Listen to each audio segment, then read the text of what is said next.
Twój przewodnik po świecie języka angielskiego. Dzień dobry, tu Monika Podbielska. Witam Cię w podcaście, w którym opowiadam Ci historię o języku angielskim, ale też opowiadam historię w języku angielskim. Dzisiaj będzie historia w języku angielskim, w której opowiem Ci, skąd się wzięły obchody dnia 1 maja. Wielu z nas kojarzy się ten dzień z demonstracjami, pochodami komunistycznymi. Natomiast tak naprawdę jego historia jest bardzo bogata, złożona i dowiesz się tak naprawdę, z jakiego kraju wywodzi się to święto. Słuchaj opowieści właśnie w prostym języku angielskim, żeby uczyć się słów, przyswajać sobie nowe informacje, tylko właśnie słuchając tekstów. Spróbuj zrozumieć całość. Możesz najpierw zapoznać się z tekstem, który można pobrać z mojej strony www.monikapodbielska.com, a następnie tak przygotowanym i tak nauczonym już słownictwa, które będzie używane, w pełni cieszyć się zrozumienia tekstu. W ten sposób, właśnie podczas takich prostych słuchanek, możecie przygotować się do korzystania w taki już pewny siebie sposób z tekstów autentycznych, gdzie mówi się szybko, gdzie mówi się naturalnie i gdzie tego słownictwa jest rzeczywiście dużo. Zapraszam. May Day. May Day traditions is an old holiday, as old as the ancient Roman times, and even older. There was the Roman festival of Flora, the goddess of spring, which lasted from April the 28th to May the 3rd. It was the festival of rebirth and fertility. During this festival, colorful flowers were offered to this goddess. After the Romans conquered Europe, they brought this custom to all occupied countries. By the Middle Ages, this Roman custom had become very popular, especially in England. The English people celebrated the Flora festival on May the 1st. It was believed that on May the 1st, a new life was beginning, both for the nature and for people. On the May Day, people were getting up very early, and especially girls were washing their faces with dew, which was supposed to keep them beautiful in the next year. Others were decorating their houses with tree branches and spring flowers. During the day, people were going to town squares to take part in maypoles. The maypole was a tree without branches, sometimes with a small cluster of greenery remaining at its head. It was then decorated with paintings and drawings, as well as with flowers and wreaths. In the 1900s, ribbons were added as a decorative means. After various competitions with bows and arrows, the main maypole ceremony with dancing and party began. In dancing movements, the maypole was wrapped in ribbons and decorated further. In many villages in England and the USA, people still dance around the maypole on May the 1st.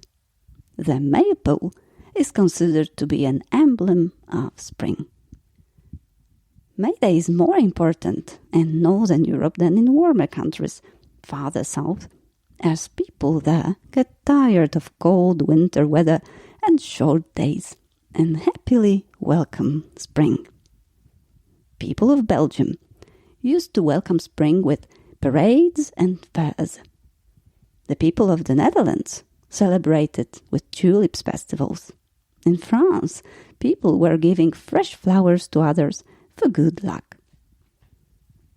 In Ireland, people believed that in May, fairies would appear and cast mists over travelers. In order to avoid trouble, the Irish preferred to stay close to home at that time. But if they had to travel, they would wear their coats inside out, trying by all means to confuse the fairies. In addition, parents had to keep a close eye on their young ones, in case the fairies would like to take the children away, leaving in exchange other children who were called changelings instead. In some parts of Ireland, people still leave food and drink for the fairies in those places of the household where the fairies are likely to appear. For many people, May Day is a holiday associated with the communist countries like Cuba or China. In fact, May Day has its origins in America. In the late 19th century, the working class was fighting for the 8-hour working day. Work conditions were extremely hard and severe. The working day lasting 10 to 12 hours was common, and in case of death or injury, families had no help. Children were also working as they provided cheap labor to employers, and laws against child labor were not strongly enforced. In 1860s, workers agitated for a shorter workday. On Tuesday the 5th September 1882, 10,000 workers marched in New York City.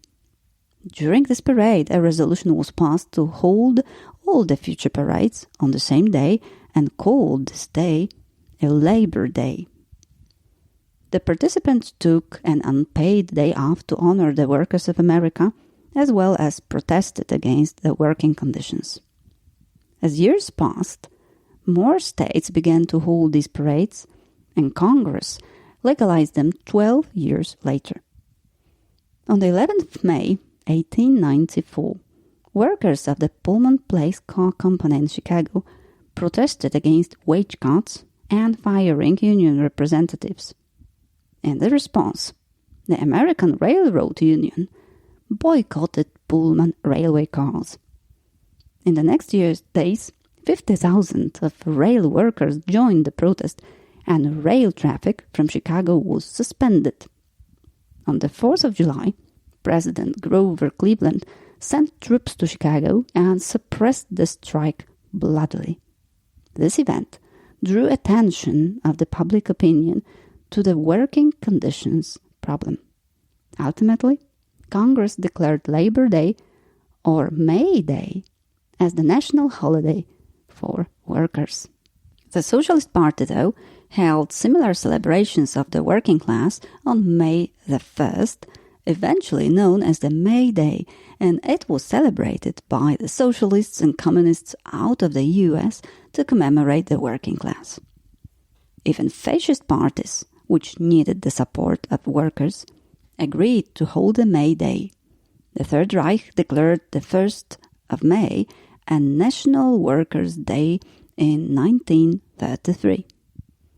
In the UK, the 1st of May was made a bank holiday by the Labour government in 1978. May Day protests played a significant role in many upheavals, like the uprising against apartheid in 1980s. May Day is an official holiday in 66 countries and unofficially celebrated in many more.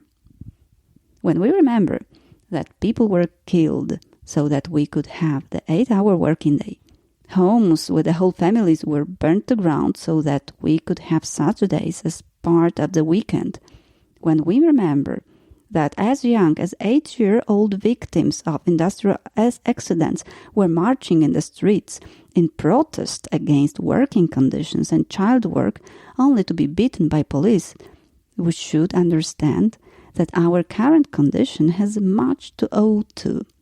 People were fighting for the rights and dignities that we enjoy today. The sacrifices of such a big number of people cannot be forgotten, and that is why we celebrate the May Day. Now, the May Day, the Labor Day, is often regarded as a day of rest, but in some countries the 1st of May, Labor Day, are full of parades, speeches, and political demonstrations. In America, an old custom prohibits to wear the white color after Labor Day. The custom was enrooted in popular fashion etiquette. This etiquette originally stated that white shoes were taboo. This custom is not popular now, and fashion magazines call the people who dare to wear white as creative and bold. So, have a good rest from work on the May Day, and to be heard next time. Bye bye, Monika Podbielska.